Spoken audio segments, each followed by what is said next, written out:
war. The Kremlin never expected to have this much trouble against the Mujahideen.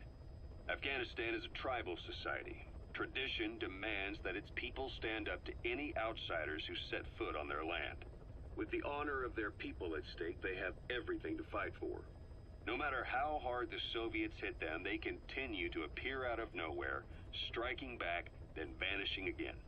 But there's one thing even the Mujahideen fear. Every last one of them. The Soviet gunships. They're highly maneuverable and equipped with massive firepower. Plus, the underside of the fuselage is heavily armored. The Mujahideen can barely scratch them with their small arms. Anyone who hangs around gets mowed down by the gunship's heavy machine guns. This new honeybee weapon that was given to the Hamid fighters, it's no doubt something to help them strike back against the gunships, which makes it a weapon that could change the course of the war. Those guerrilla fighters known as Mujahideen don't actually belong to a single organization. Afghanistan is a multi-ethnic country. You've got the Pashtuns, the Tajiks, Uzbeks, Hazaras, and each of them is split into their own tribes, large and small. Each ethnicity has several rebel organizations that their various tribes gather under. They're united under the banner of jihad, but that doesn't mean they work like a single standing army. Just look at the area around Smasi Fort. A lot of Tajiks used to live there, but they fled after the Soviets started their scorched earth campaign. With the area uninhabited, the Hamid fighters, who are Pashtun, decided to move in. The Hamids are based out of the city of Peshawar. We passed through it on the western edge of Pakistan. The Pashtun people have long lived in Afghanistan and western Pakistan. They used to travel back and forth frequently. Then Britain went and established the border that still stands today. The Hamid fighters get generous support from the Pakistani government. The government wants to use them to secure influence over Afghanistan. Their liaison with the Hamids is Inter-Services Intelligence, and behind the ISI, you have the CIA. That's probably how the honeybee ended up in the hands of the Hamid men.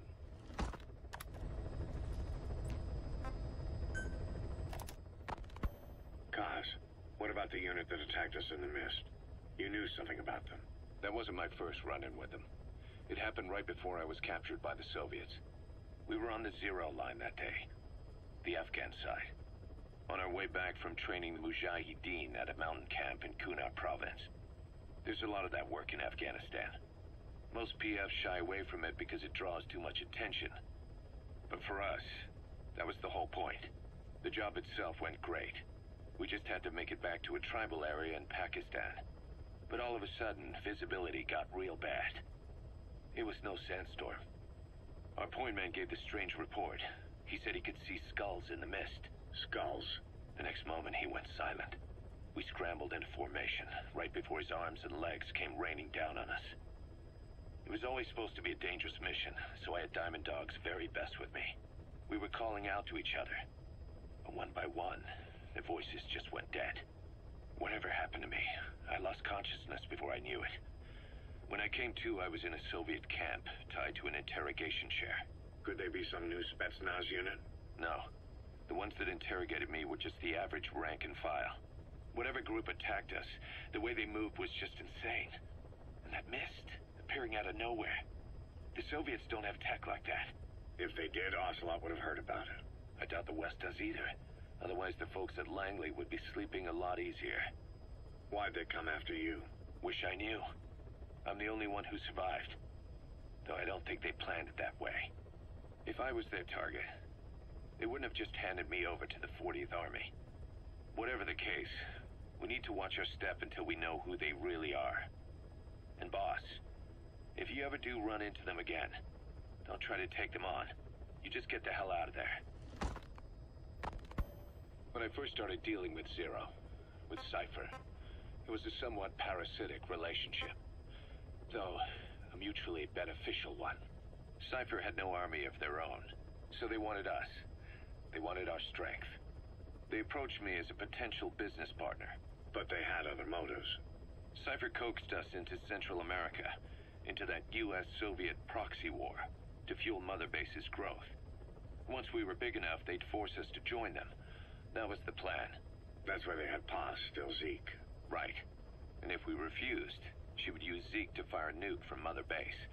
The world would consider us a liability, and countries would unite to destroy us. We stopped the launch. And yet they still took us down. Through that fake inspection they orchestrated to cover up their sabotage. That power Cypher wanted. We don't have it anymore. So why are they still after you? Is it just the fear of leaving you alive? I don't know. Was Zero really... All I know is the man I knew wouldn't want this. What do you mean? We have to consider that it might not be Zero we're dealing with. We know virtually nothing about Cypher anymore. How big they've gotten, what they want, or even who they really are. The new Mother Base started out as a test drilling rig operated by a mineral resources supplier, but their project fell through. The Seychelles government was happy to hand the place over to us. It was just scrap on stilts.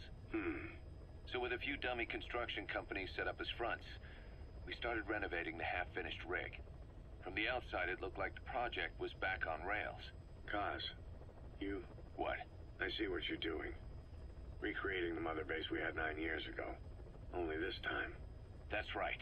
The Mother Base Cypher thought they destroyed will return from the grave to kill them. We'll prove to the world that we were the victors. And if we lose again? They can't fool us the same way twice. Now our enemies are in plain sight. And when our organization gets too big, we split it across companies.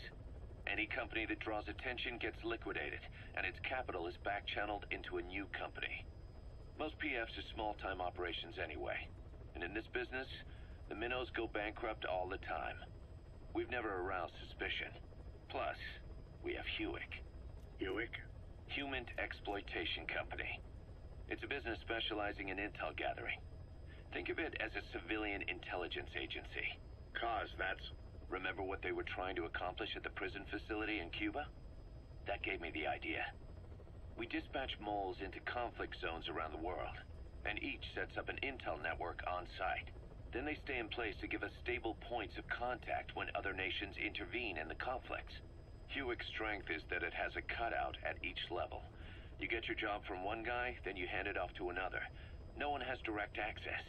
It's a perfect black box. Hewick members also work their way into the superpowers intelligence agencies to make sure Diamond Dogs gets work. We have those countries by the balls. That's our deterrent when we need it. Networking? In the intelligence community? Sure, that's how we've grown this far. And when you go out on missions, intel from Hewick will be there to back you up.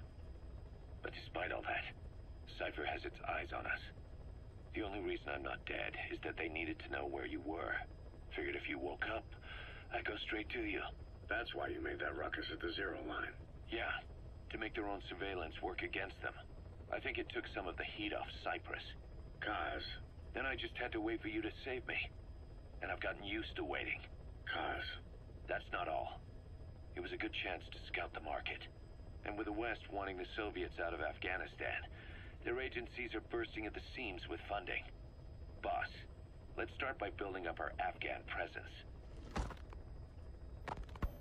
Why put Mother Base in the Seychelles? We're at the center of the world here. We're all the way out in the Indian Ocean. Come on.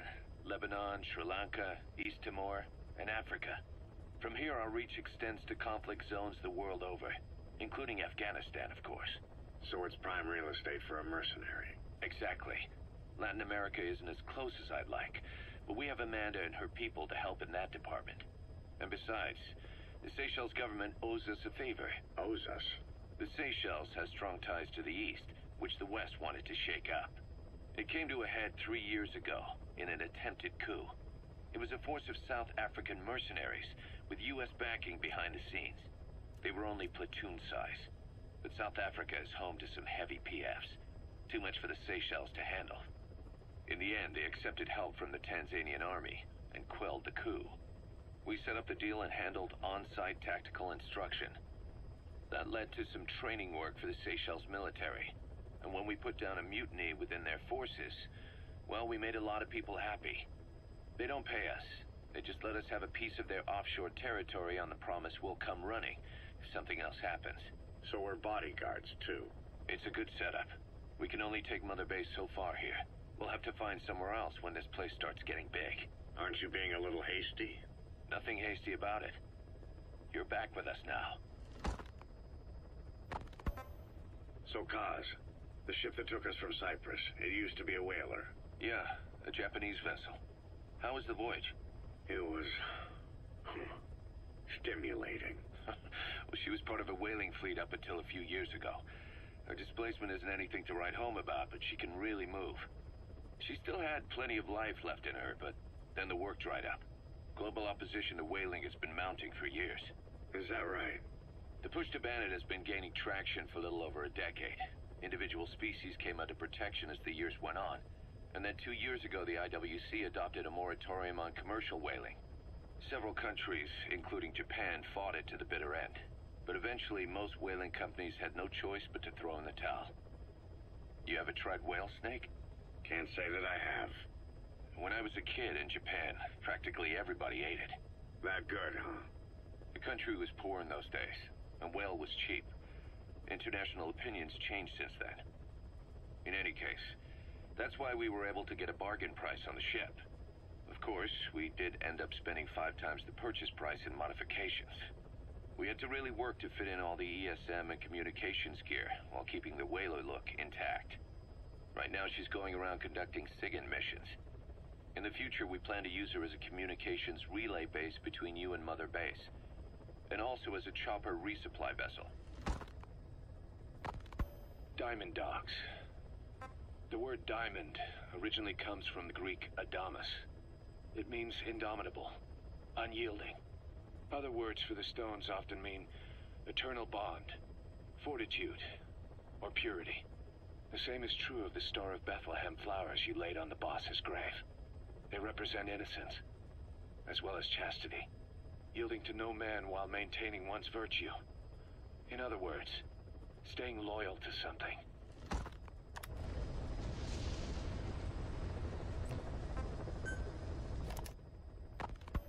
Ocelot said the number of private forces is increasing, and they modeled themselves after us. They're a far cry from the likes of us. But why? 9 years ago, we made enemies of the world as a nuclear-equipped force, independent of ideology or state. Yes. Sooner or later, the real UN would have stepped in. So why are they giving these PFs free rein? That's our fault, too. What do you mean? What happened 9 years ago was a real problem for a lot of people. An organization as big as ours, with our facilities, was wiped off the map. Not an easy thing to hide. But if our existence came to light, so would the names of our clients. We had contracts all over, east and west, from superpowers to banana republics, the lot. Our clients denied all association with the likes of us. They had to make sure things didn't blow up on them. But at the same time, they missed us. They really missed us. The demand for armies for hire was as strong as ever. The international community turned a blind eye to what happened to us, despite still needing people who could do our jobs. History couldn't afford to lose us. As soon as we were gone, they needed a replacement. So private forces spread everywhere. And they're all just a phone call away. But still. I know. PFs are totally different from what we envisioned. Nation-states, revolutionaries, terrorists. They have a lot of clients, and Cypher is one of them. Cypher stays anonymous, but I know their work when I see it. In the eyes of those clients, the world's PFs are all just expendable pawns. The clients don't have to worry about losing their own men. Nobody knows they're involved, and PFs are cheap. In short, the world is chewing up soldiers and spitting them out. Even some of the old Mother Base's survivors are still working for PFs. Some guys created their own smaller forces. Others were taken on by emerging PFs. Everybody's gone their separate ways. But none of them are living their dream, because they're not fighting with you. Of course, I tried to headhunt as many of them as I could for Diamond Dogs. It was all a waste of time. They said they weren't interested without you to lead them. But now you're back. And everything's gonna change.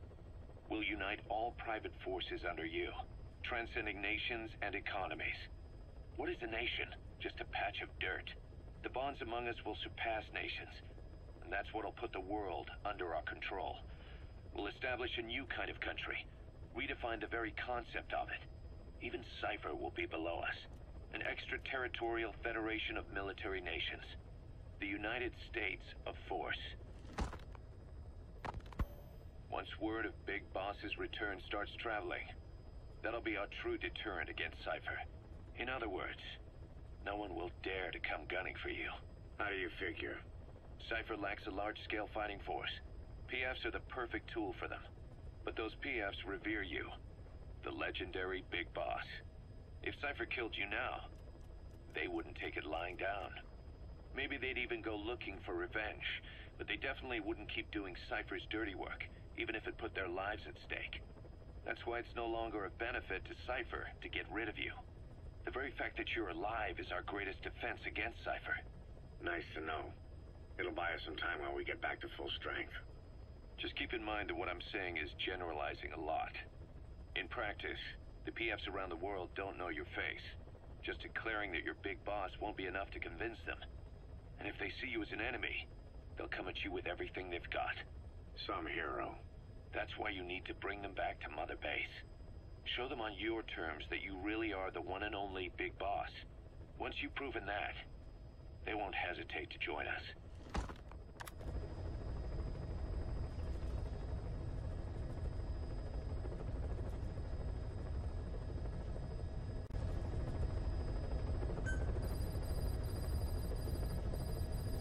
Boss, as requested, we've added an analyzer function to your binoculars. Now you can view soldiers or POWs and get a readout on their rank or any special skills they might have. Depending on their skills, they may even be able to develop new types of weapons or items. Try it out the next time you're thinking of folding someone.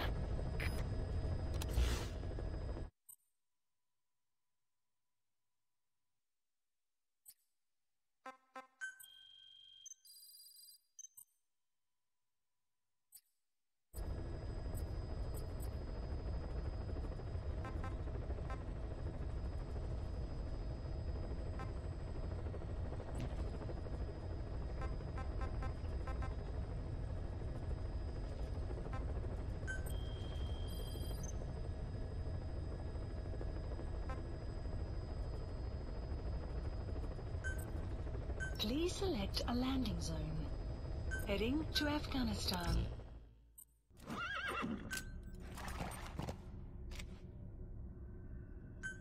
Deploying.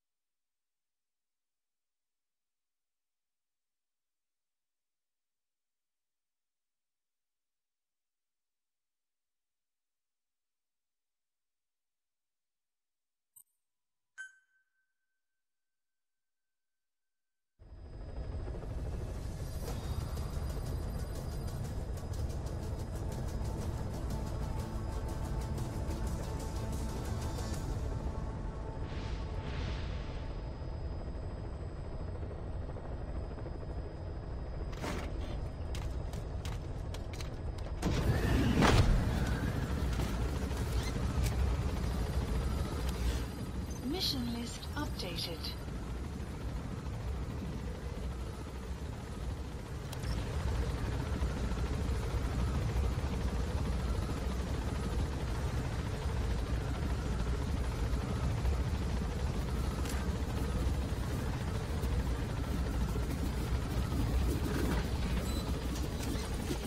Be careful down there, boss.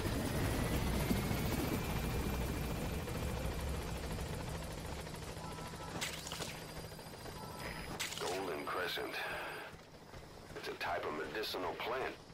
We can use that to make tranquilizer rounds more potent. That's a medicinal plant called Haoma, otherwise known as Soma. People use it to make a sacred drink for religious ceremonies.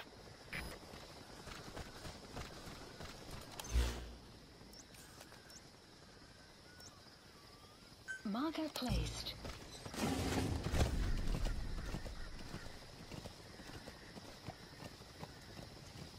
Extraction arrived at Mother Base.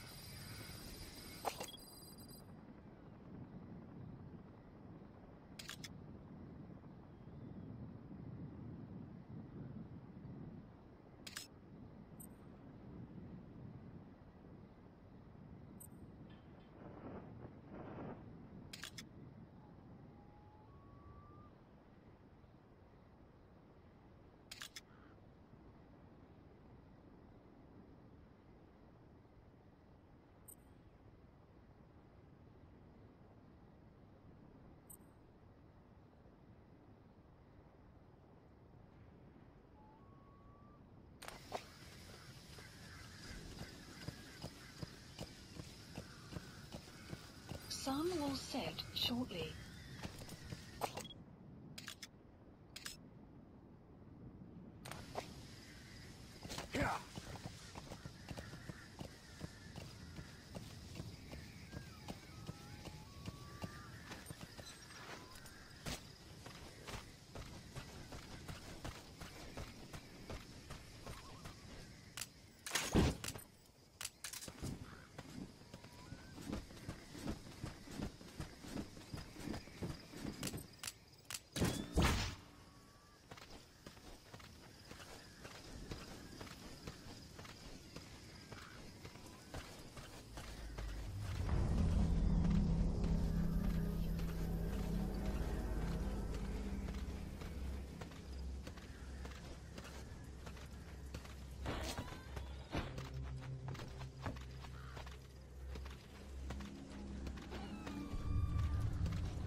Security forces must know something about the targets. After you grab or hold up an enemy, try interrogating them.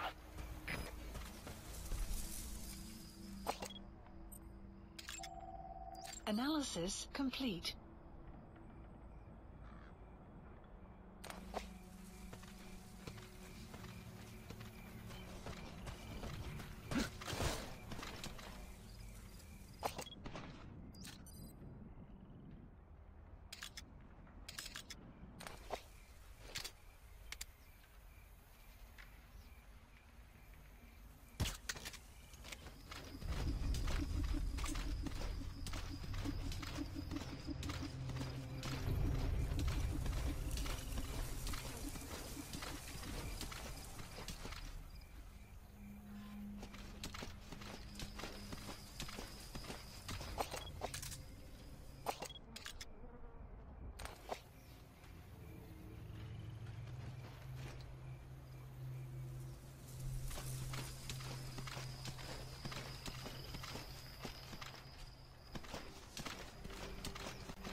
updated.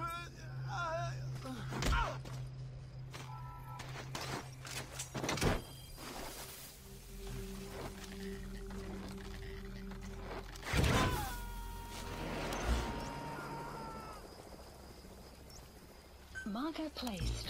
Subject on board. Leave the rest to us. You have arrived at your destination. Side op. That material. Side ops list. It could be just what we need to develop new weapons and equipment. Arrived at Mother Base. Development project has been added.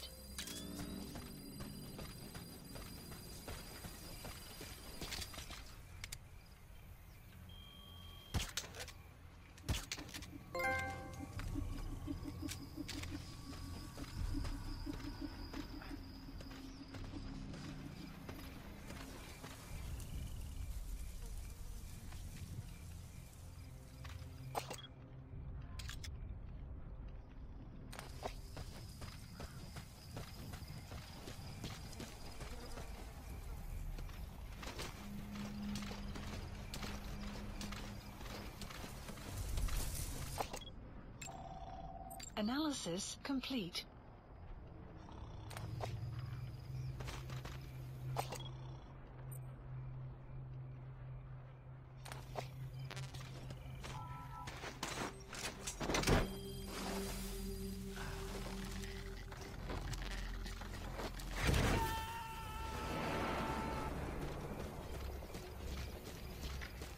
You gotta extract him.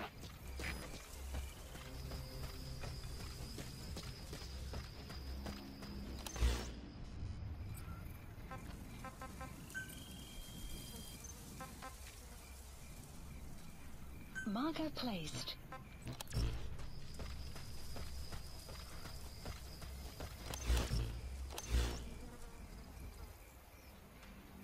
Marker removed.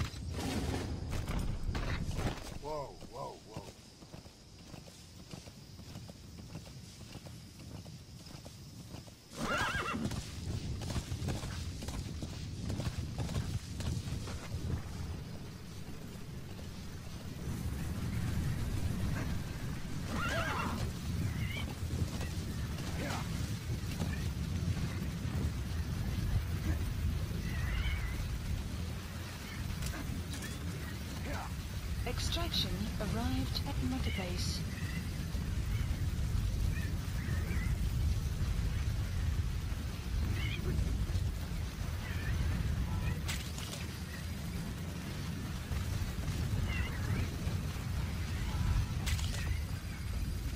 Black carrot.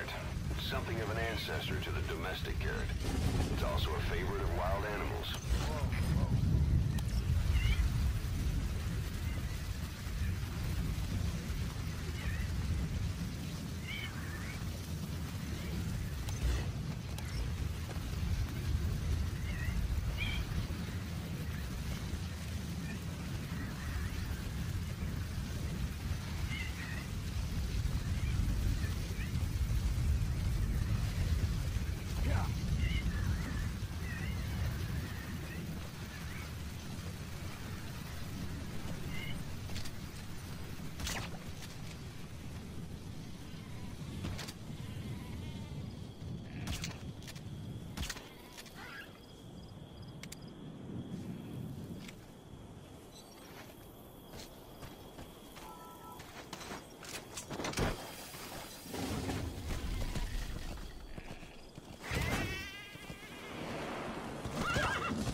Extraction arrived at Mother Base.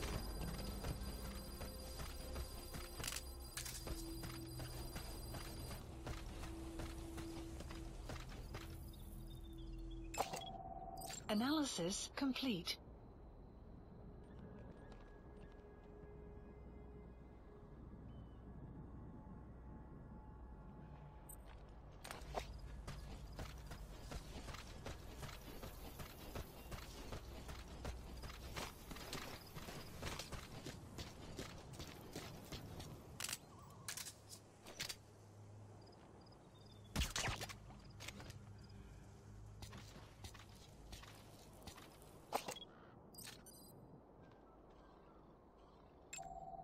Analysis complete. Analysis complete.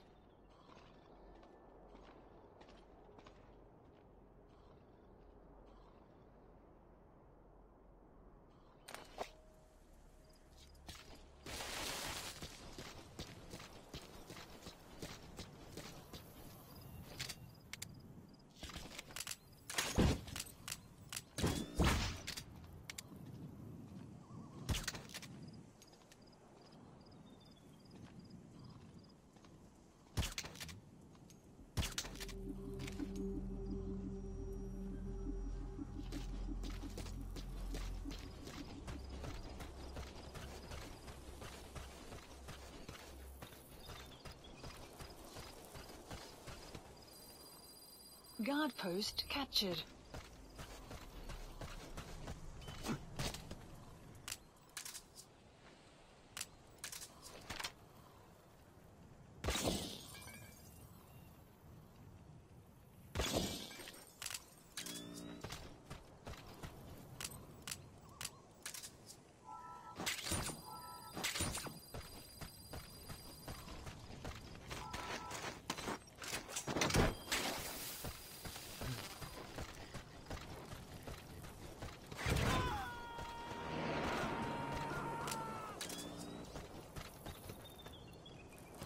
He's coming too. Roger that.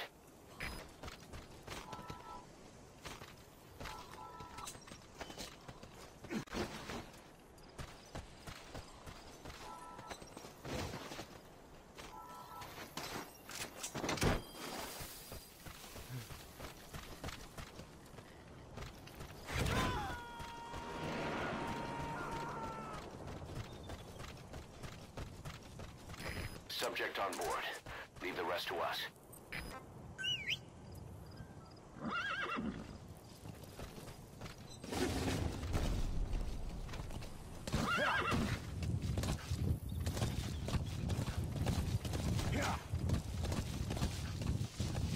Extraction arrived at Mother Base.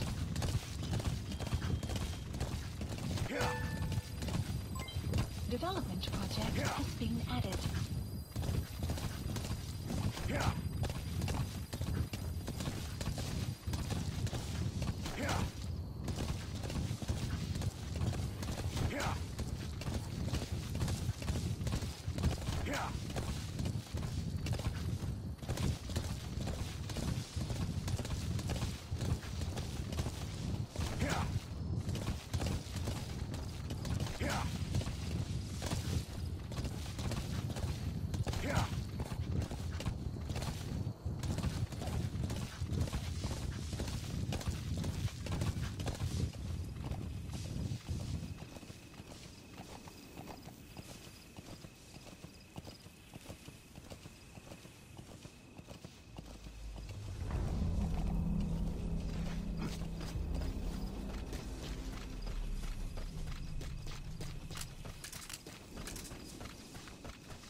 Analysis That's the complete. target. Analysis complete.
Analysis complete.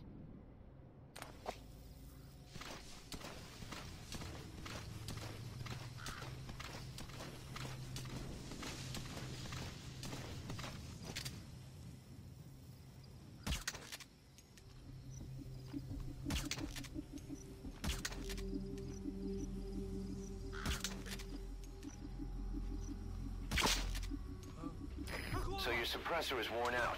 That gun will be as loud as any other now. If you have to shoot, be careful.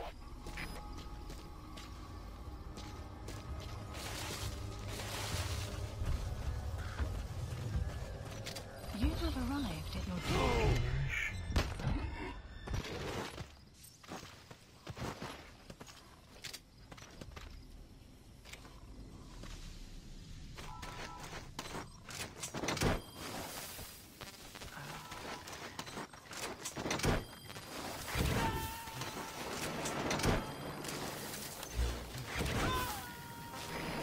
Too. Roger that. Side op completed. Extraction arrived at Mother Base.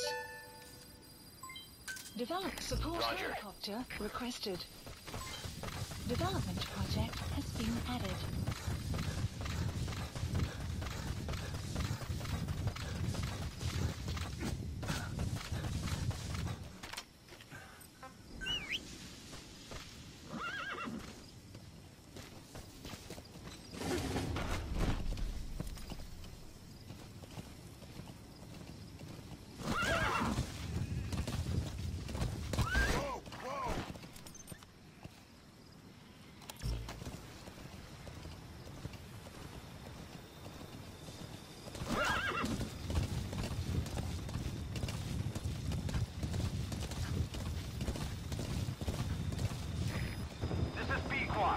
Arriving shortly at LZ.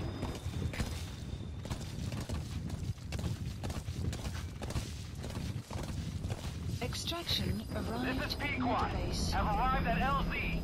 Will stand by. Support helicopter has arrived.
Extraction arrived at Mother Base.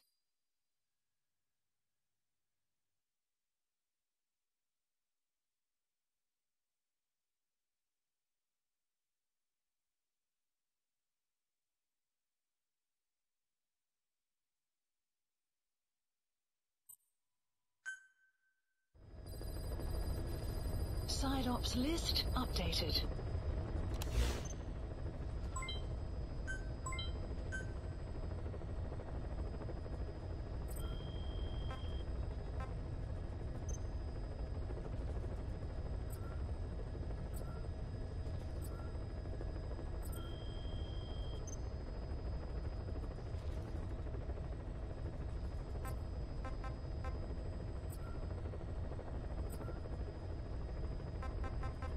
Please select a landing zone. Heading to Mother Base.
Thanks for that, boss.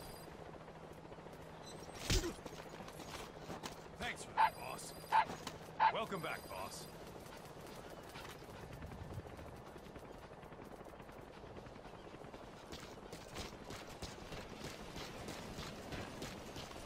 Boss, you need supplies. We're here for you.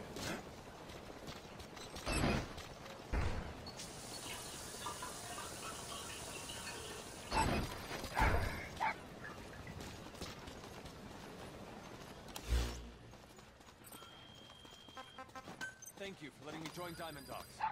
I'll give you everything I've got.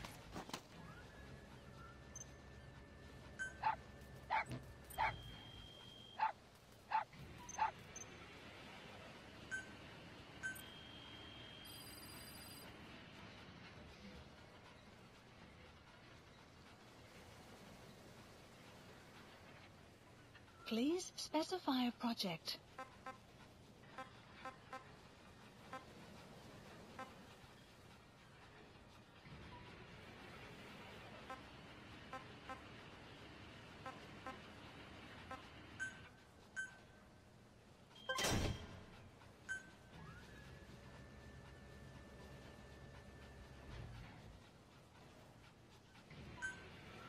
Please select a drop point. Supplies requested. Supply drop complete.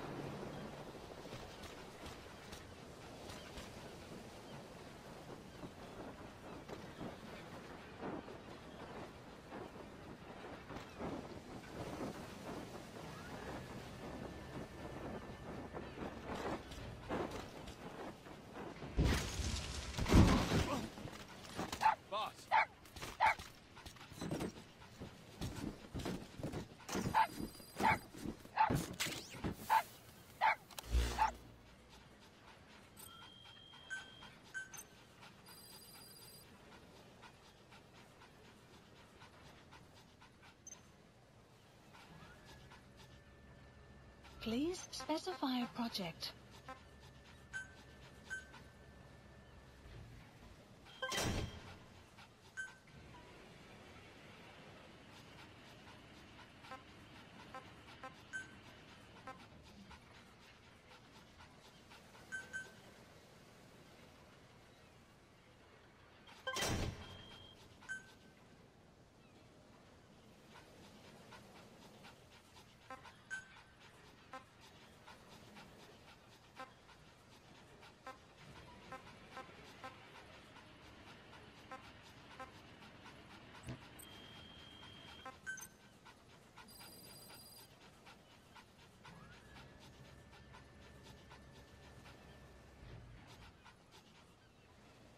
Please specify a project.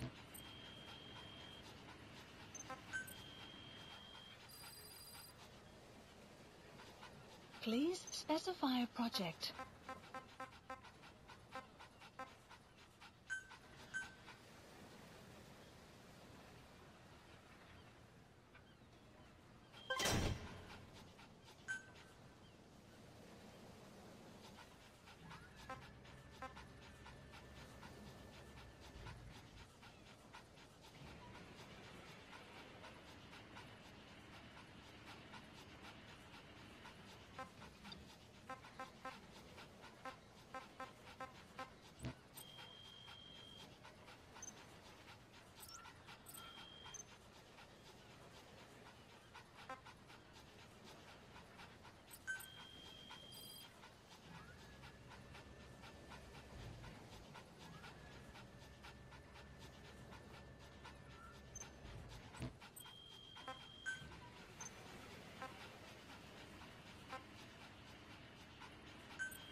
Please specify a project.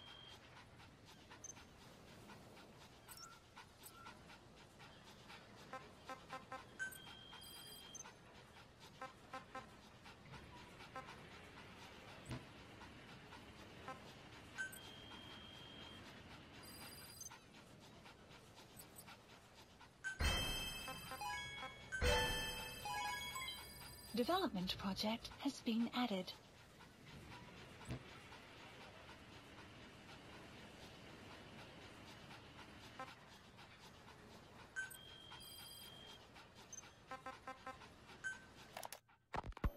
This war, the Kremlin never expected to have this much trouble against the Mujahideen. Afghanistan is a tribal society. Tradition demands that its people stand up to any outsiders who set foot on their land. With the honor of their people at stake, they have everything to fight for. No matter how hard the Soviets hit them, they continue to appear out of nowhere, striking back, then vanishing again. But there's one thing even the Mujahideen fear. Every last one of them. The Soviet gunships. They're highly maneuverable and equipped with massive firepower. Plus, the underside of the fuselage is heavily armored. The Mujahideen can barely scratch them with their small arms. Anyone who hangs around gets mowed down by the gunship's heavy machine guns. This new honeybee weapon that was given to the Hamid fighters, it's no doubt something to help them strike back against the gunships, which makes it a weapon that could change the course of the war. Those guerrilla fighters known as Mujahideen don't actually belong to a single organization. Afghanistan is a multi-ethnic country. You've got the Pashtuns, the Tajiks, Uzbeks, Hazaras, and each of them is split into their own tribes, large and small. Each ethnicity has several rebel organizations that their various tribes gather under. They're united under the banner of jihad, but that doesn't mean they work like a single standing army. Just look at the area around Smasy Fort. A lot of Tajiks used to live there, but they fled after the Soviets started their scorched earth campaign. With the area uninhabited, the Hamid fighters, who are Pashtun, decided to move in. The Hamids are based out of the city of Peshawar. We passed through it on the western edge of Pakistan. The Pashtun people have long lived in Afghanistan and western Pakistan. They used to travel back and forth frequently. Then Britain went and established the border that still stands today. The Hamid fighters get generous support from the Pakistani government. The government wants to use them to secure influence over Afghanistan. Their liaison with the Hamids is Inter-Services Intelligence, and behind the ISI, you have the CIA. That's probably how the honeybee ended up in the hands of the Hamid men.